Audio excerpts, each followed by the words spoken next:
গণতন্ত্রের জন্যই গণমাধ্যম দরকার।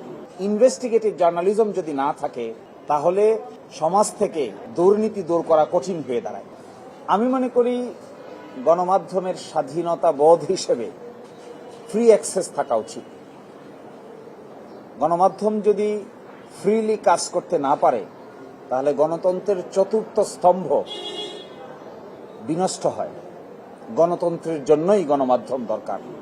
অনেকেই মিস ইনফরমেশন, ডিস ইনফরমেশনের কথা বলেন।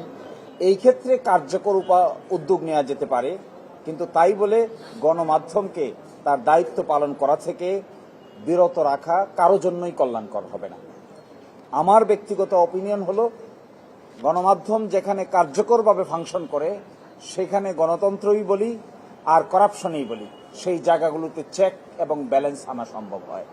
ইনভেস্টিগেটিভ জার্নালিজম যদি না থাকে তাহলে সমাজ থেকে দুর্নীতি দূর করা কঠিন হয়ে দাঁড়ায়। এই জন্য আমার ব্যক্তিগত মতামত হলো গণমাধ্যমের ফ্রি অ্যাক্সেস থাকা উচিত, এবং এই ক্ষেত্রে কোনো মিসরিপোর্টিং যদি হয়ে থাকে, কোনো মিস ইনফরমেশন যদি হয়ে থাকে, সেখান থেকে কিভাবে বাঁচা যায় তার বুদ্ধি বের করতে হবে। কিন্তু এই কাজ করতে গিয়ে গণমাধ্যমকে বিরত রাখাটা সঠিক হবে।